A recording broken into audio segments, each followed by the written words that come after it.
she's the first assistant city attorney. She's making a presentation on the issue of the rainbow sidewalk, if there are any challenges, and address some of the concerns that we heard in the audience today. I'm also pleased to have Eric Walsh here, our city manager, and I believe at the presentation there might be some questions. Now let me just tell this to everyone, we are operating within the rules of the Charter Commission.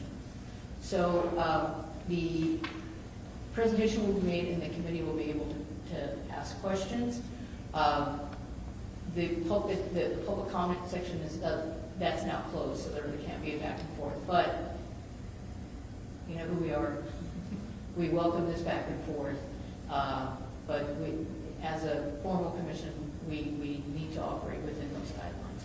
So I very much encourage our advisory committee who are enthusiastically engaged with our community that you bring your questions or think about some of those questions that our folks are going to be asking us in our districts. So, Elizabeth, thank you, Chair. As mentioned, Elizabeth Provencio with the City Attorney's Office, and no formal presentation, but rather just a status in terms of what the city's strategy is on a go-forward basis. As you all are well aware, we received the TxDOT letter October 8th that required any non-compliant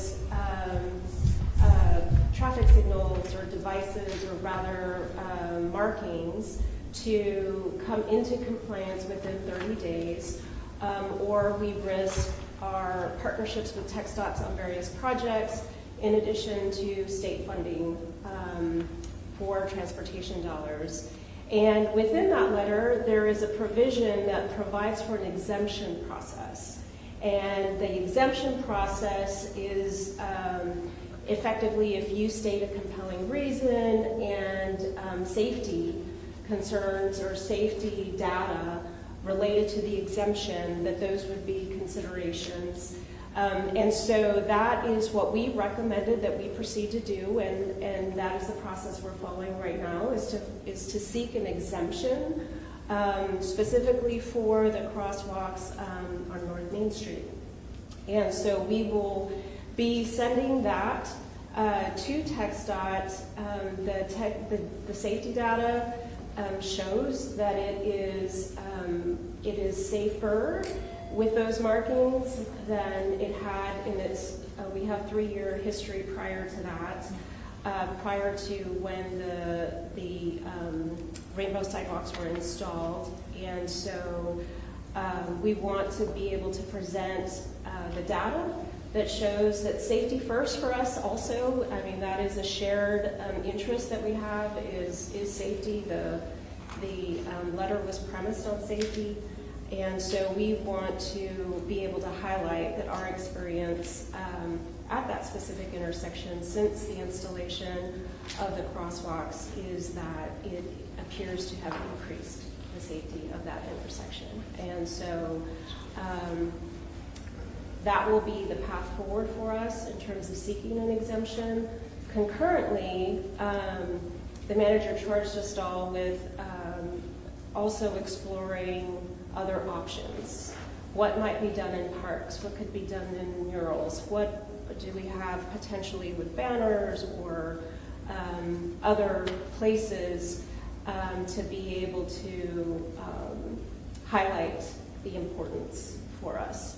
So that is a concurrent charge that the manager has given us to be able to explore as we seek the exemption.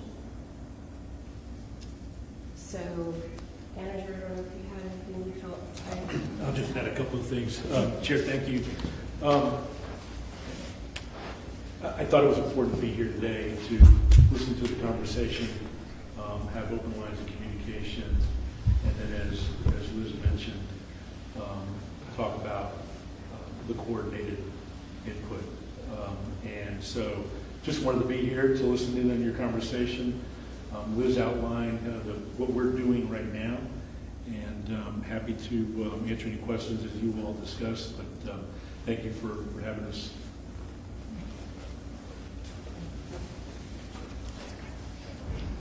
You mentioned increased safety. What do you mean? What is that? Is that something you said? Well, the data that we have that compares, we have 3 years of data prior to the sidewalks being installed. And in those 3 years, what our records show is that there were 2 incidents. And subsequent to that, since the installation of the crosswalks rather, which has been, I believe, if I'm calculating right, 8 years, but somebody correct me if it's 8 years. Thank you, 8 years. In that entirety of the 8 years, we've had 2. So if we compare 8 years worth of data to the 3 years, we've already had a better record at that intersection than in the 3 years prior.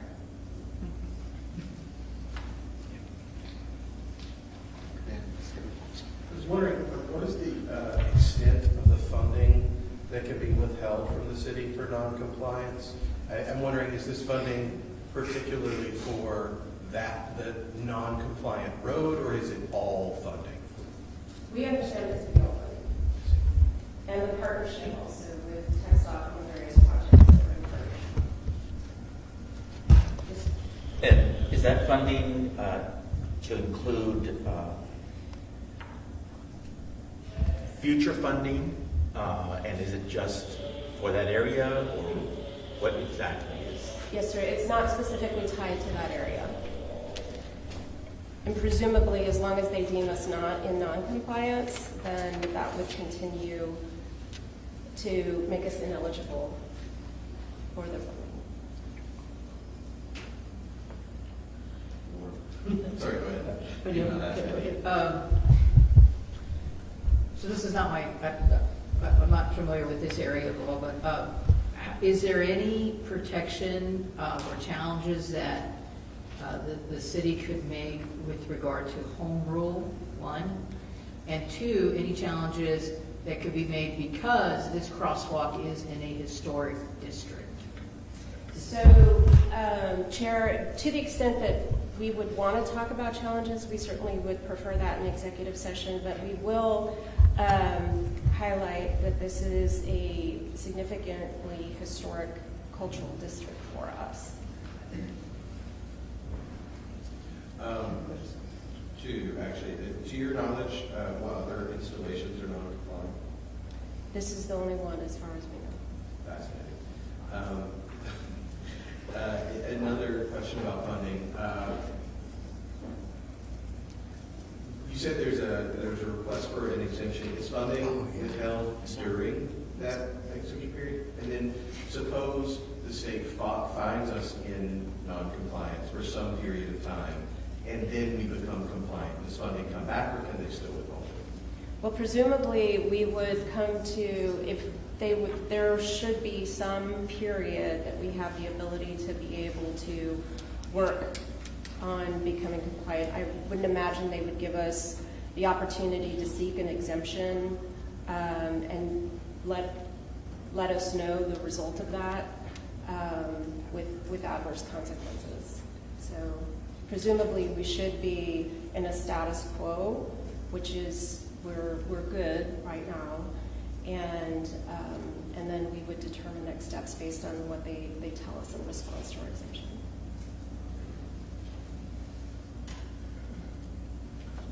Yeah, I have one other question. And seeking that exemption, does that entail any court action, or is that No, just? sir.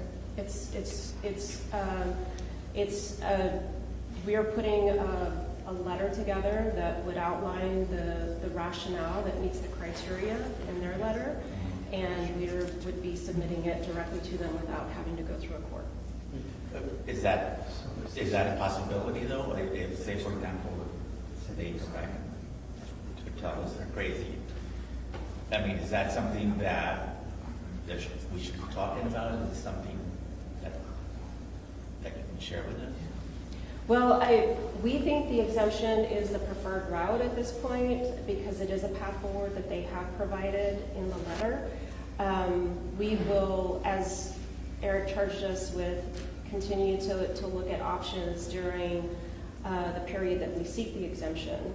And so, with that being what is kind of the plan that gives us the ability to still do the things that we want to be able to do within our legal bounds and be able to go forward. But, clearly those options are areas where we seek input, and we would want to know what is important from our community.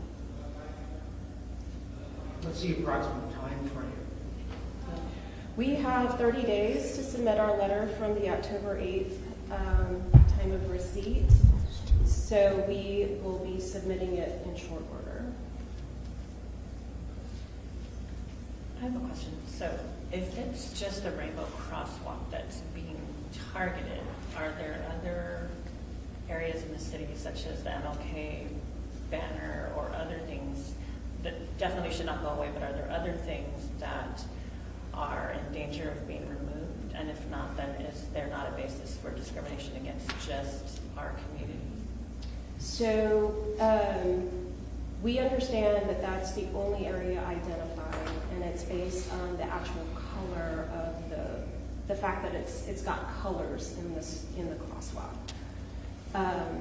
And so with that, they've based it just purely on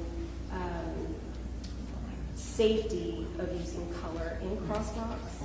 So again, we will be focused on the fact that it is safe. So outside of that, we haven't heard that anything else is being challenged or, for similar reasons. So it's what we know so far. I see a lot of color all over town, so I would say that we're being targeted would be definitely something I would think would be seen as discrimination against our community. If it's not being enforced against others throughout the city and the state, then I don't see how it could be enforced against our community. But not that this is directed at you, it's just an observation. Understood. And I don't know in other cities that have crosswalks that may have other markings that are color markings, if they've been identified also. We just know what we see that's publicly discussed in the news, and this has been the only one identified for City of San Antonio. And just thinking out loud, as if we were to put some sort of banner over it, like the MLK over the street, which I see in other cities too, but if we were to do something like that, would we also be targeted to have to remove that, or is it just the crosswalk? But when will it end is what I'm thinking. Another follow-up, sorry to bring you this. First thing, Austin has a yellow black Artists Matter crosswalk that has also been ordered to be different cities. Is there an appeal process for when the exemption is inevitably denied? We are not made aware of an appeal process. We certainly would, wait to see what they tell us in response. Sure. Is that going to be made public? Like, what was our response to them that way? It is correspondence, and we certainly can be sure that you will get a copy. Thank you. So, if I understand this correct, so the exemption, sounds like I told you, November 8th to have to submit that. Can you, and you may have covered this, how long, what's the response back? They didn't They didn't say. specifically say. Okay. Is it possible to request that the board gets a copy of that directive or that letter that you received? Yes, the text dot letter we received? Yes. Yes, sir. Okay. Yes. Thank you. Okay. And thank you for being here, Thank you for doing this. Can you reach out to you to give your input on this? I'm sorry to hear. I would probably, Out of order. Two questions. Let me follow up questions. What is the best way to get, to communicate your findings or you know, the response you get back to us. And then the second question is, so this is, it's, the exemption is due November 8th. We meet again on November 17th. Could we ask you to come back again to give us an update on what the process is? Okay. I'm happy to be here. Okay. And we purposely would like to know what the input is that you get, so that we know, you know, what options you would like for us to explore, and you know, what would be meaningful options to you. Well, let me do it this way. I'll start off, I have some ideas. But I want the advisory committee to, I want this commission to just hear what our initial response is. So I'll start off and then I'll go Sterling, whatever. Okay, so this is, since the executive order came down, or this order from the governor came down, I know that everyone on this committee and the community has been concerned, and we want to preserve this crosswalk. And it's not about crosswalks. It's not about what's on the street. It's about this community being erased. The city can marshal a lot of services and a lot of resources for us. We're talking about our books being taken out of libraries. That is a city service. This is a community that has a history on Main Street. So we can't erase that history, because if we start erasing that history and we start erasing our books, we already know that they're trying to erase our health care, how we present ourselves in the world. There is work out there to erase our families, erase our marriages, and erase our communities. We are being attacked at every front, from how we express ourselves and how we seek health care and how we work in the workplace. I'm happy that San Antonio has come such a long ways. And I think we need to be the city that is a city about equality and love and acceptance, and that even more than acceptance, about embracing every one of us. So my thought is, as we're hearing from the community, I would like to have the city attorney know that we need to have our legal resources utilized to defend this crosswalk. Because today it's crosswalks, tomorrow's going to be our books, tomorrow's going to be how we dress for work, how we present in the world, and we're being attacked at every front. And we need the city to marshal the resources to defend our community.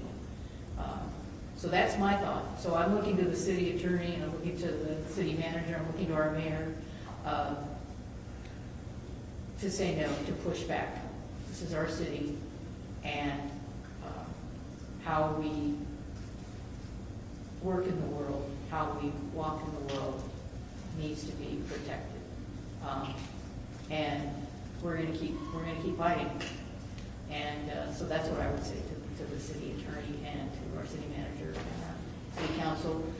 We know that we have to take formal steps, but we wanted to get this information to everyone and to everyone here, so we know what is the next best step, because we're going to follow the lead of the community.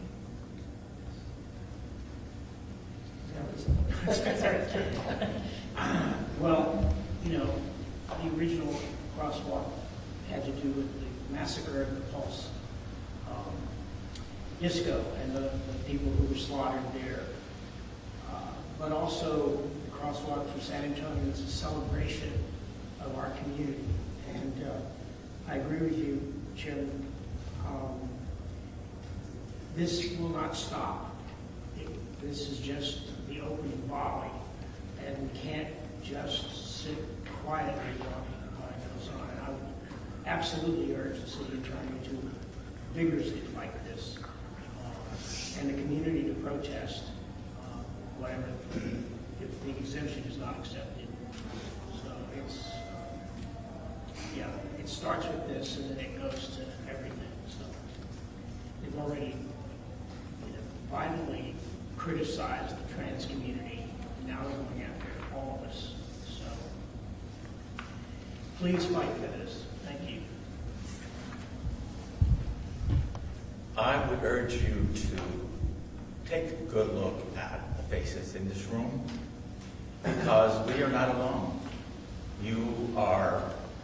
You have representatives from organizations here that are not going to stand by and watch us erase or attempted to get erased. I'm a longtime activist from the 80s, early 80s. And even before then, my parents were involved with the Cesar Chavez March. And so as kids, we would follow them through the marches and so on. And I saw a sense of community. And there is a sense of community here. And we will not be silenced.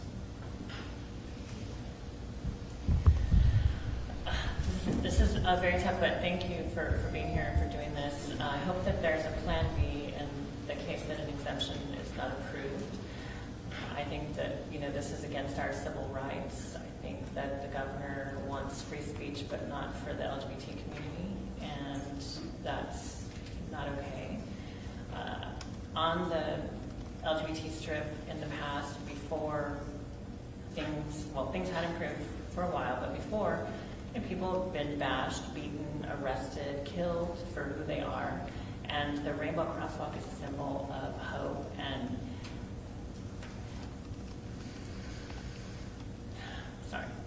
I've lost friends because of who they are, and it's a symbol of hope and inclusion for everybody in our community. So, like everyone said, it's not just about the rainbow, it's about them trying to erase us. So I hope that there really is a plan B, because an exemption, I'm sure they'll find a reason to say no. And this is taking away our basic human rights. And it's clear that this is not being targeted against anyone else in the state. So there should be some way to say to the governor that you cannot discriminate against a group of people for who they are. Yes, I agree with everything that's been said. And, as James pointed out, the Pride Cultural Heritage District and the crosswalk is there, which is really pretty much the heartbeat of that district.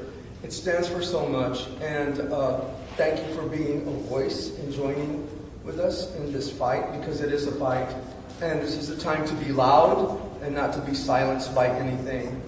We must continue to be loud on this matter and anything that affects our community, and that's why we are here, because of that. So thank you again.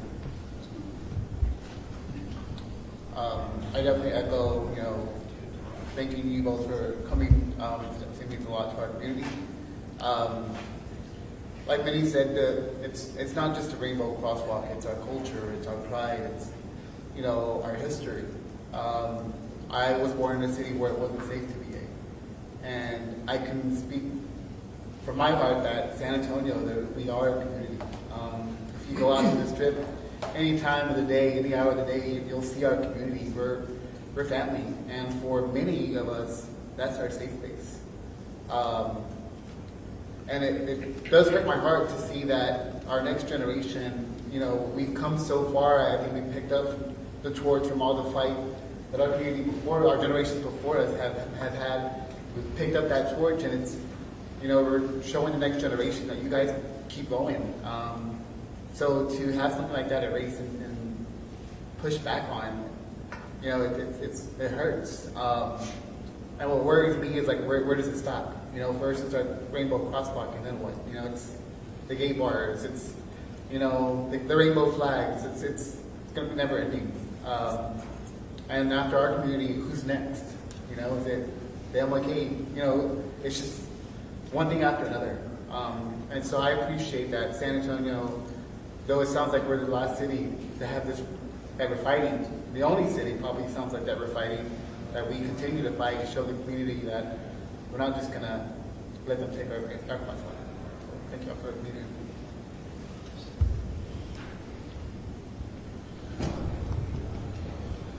So 2:30 this morning in Houston, road crews sandblasted the Rainbow Crosswalk away, and there were 4 people arrested in protest, and every single one of them are queer heroes and deserve our respect.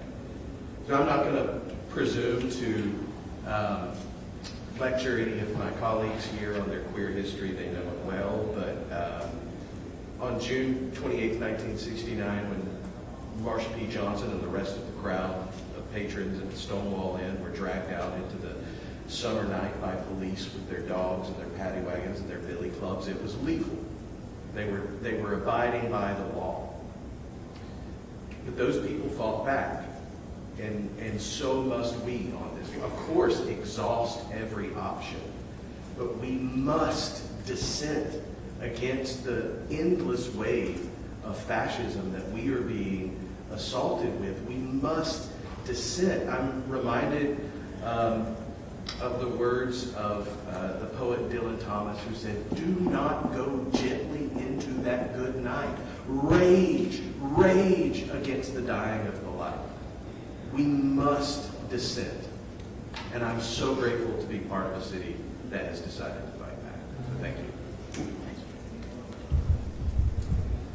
Thank you for seeking exemption. I'm just going to echo the chair and everyone else. What they saying is that to use every resource to continue fighting back, even if the exemption process fails, to appeal litigation, creative solutions, use the resources at your discretion. We're asking you in this room to use those resources to find a solution. Thank you. Right here. Thank you. Okay, we look forward to hearing from you, Elizabeth. Thank you very much for being here.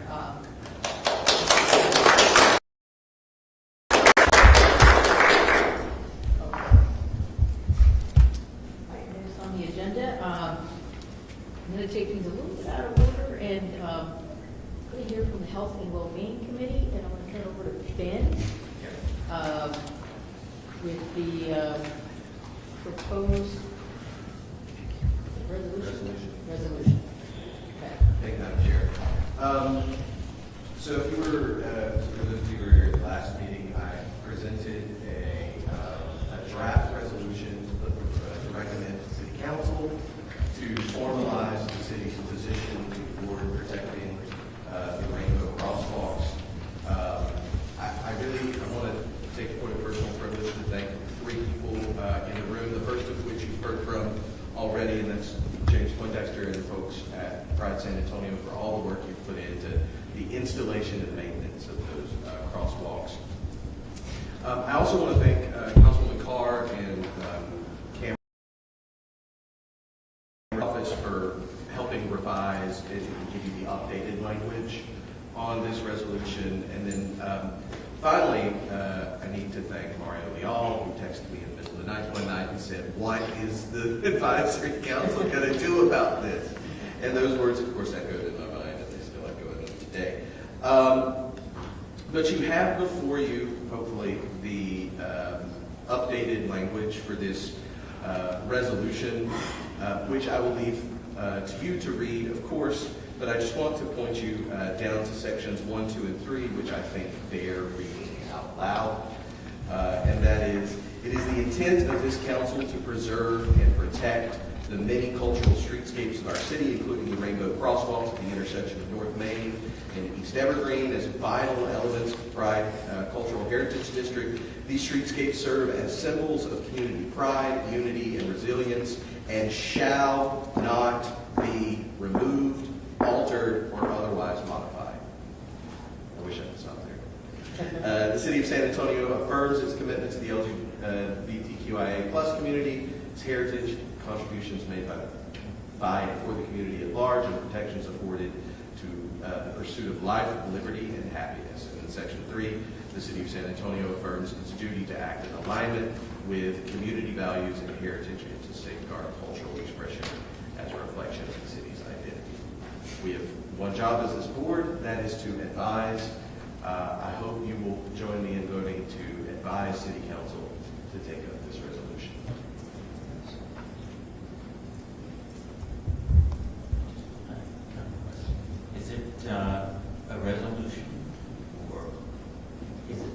term that this. It's my understanding. Can you speak to that? It's a resolution, yes. I move that we accept the resolution as is. Second? Second. Any further discussion? And also, I would like to thank Ben for jumping in and taking this, seeing how this was going to play out back in late August, early September, and being mindful, working with James Poindexter. I also want to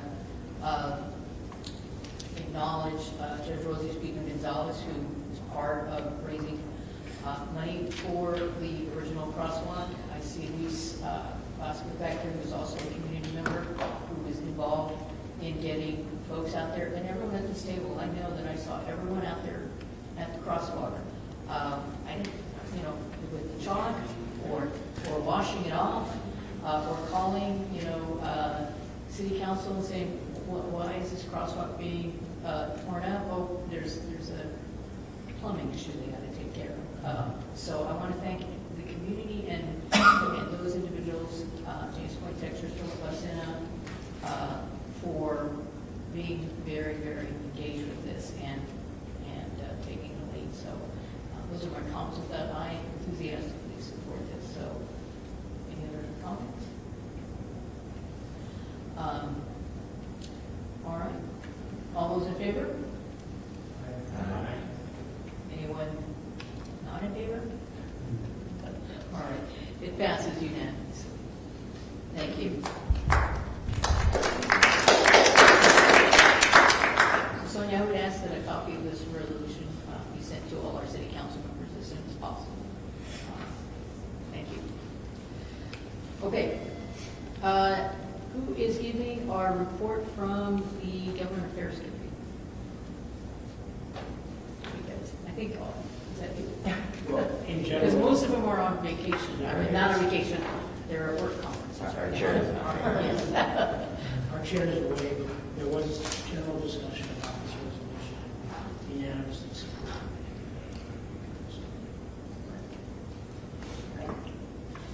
All right, and I also, let me get back here, we also had another presenter here, and that was we're going to have a presentation from Lex Loro from the Pride Center. Unfortunately, they couldn't be here.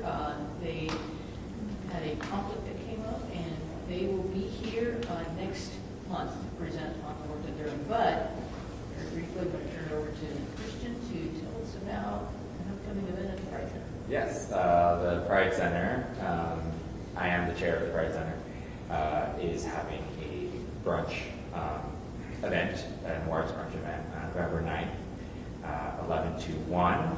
However, their tickets are almost sold out. So if you want to attend, that's a very great thing that I'm able to say. But if you want to be present, we are very much invited. Go to the Pride Center's Instagram to see more information. Okay. All right. And I'm turning it over to our community engagement committee. So, Okay, so I do have an update about our December gathering. So I did hear back from Rolly Lozano, who was so kind and said, Michael, can we reconsider the date again and the location after we had decided? I wasn't here for the last month's meeting, another thing, but you had read that letter, right? So, and they think the group had decided we were good on the 16th at Spur and Frost Center. So now Rolly is asking, we can still do the 15th or the 16th, but at the Spurs Impact Center. Now, the Spurs Impact Center is the place where the Spurs used to practice. Now they practice at the Rock.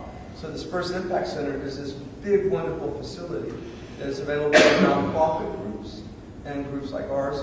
And it's free, and they have nice parking.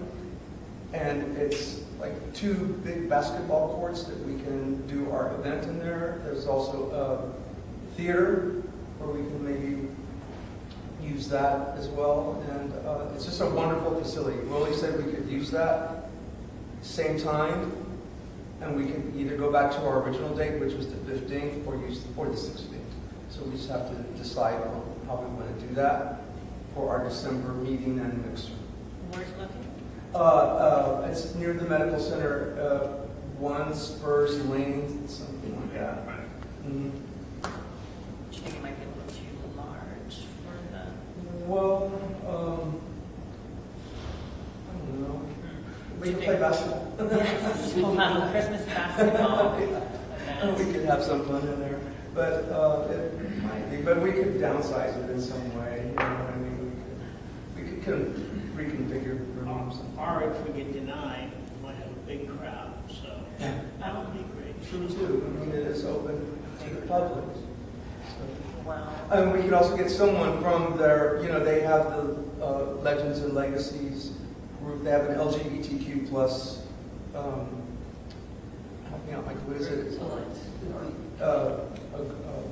Committee program. And I've asked them if they would speak at our meeting as well to talk about it's linked to the Spurs Gives Foundation and what they do as well. Do you think, did he mention if they have security there? I'll check in with him on that, but they would have security for us at the other locations. I imagine they would. But I'll check with him again, yes, because that's also very important too. Because he's asking us to reconsider going back to the Spurs Impact Center.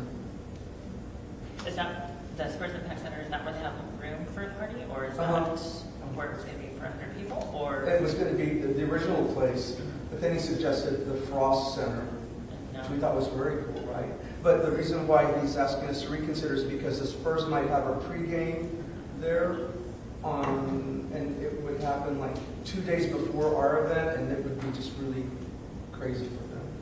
So we just need to decide if we're going to do it, if we have security, and if it's going to be, it shouldn't be too big, otherwise it's not going to be successful in my opinion. And that we're going to have security and a location and time, and that we can get a flyer made immediately, because we will not have enough time to promote it to the public for an LGBT Christmas party if we don't get something immediate. How long do you think it might take to get a flyer made? So usually it takes like 7 to 10 days. So we have to decide today, On the date, and the 15th or the 16th. and then if it's in that small, if at the Spurs Impact Center, they do have a room, like a smaller room for 100 people. They have all kinds of rooms there, Yeah. so we could figure something out. I'll let him know. Okay. And then how do we all feel about that location? Everybody okay with that? It's in the medical center area. Yeah. Okay. Yeah, I think I just asked, you know, considering that it's also going to be kind of like a speak up, much like that we did the, I mean, so there's The like first the one, business the control, Attorney right? Pride Month. So which one would be more accommodating to have, you know, a short business advisory meeting and then speak up and then, Right, because we're going to need chairs, probably, like we did at the. right, yeah. So if we're not going to be able to coordinate everything in time, then we may need to see if the International Center is available again. And if not, then we may not be able to have it. Because if we can't coordinate the logistics of how it's going to be set up, the chairs, whatever we're going to have, if we don't have enough time to do that, because I know we can do it at the International Center. We can do it the same as before. Well, I'm sorry, we could do it the same as before if it's available and meant. We can do that same format, but for Christmas, which would be easy. But over at this location, who will help us set up the chairs and the things like they did at the International Center? Is my only Is reason. that resource available? I'll check on that as well. I guess in the meantime, as a backup, could you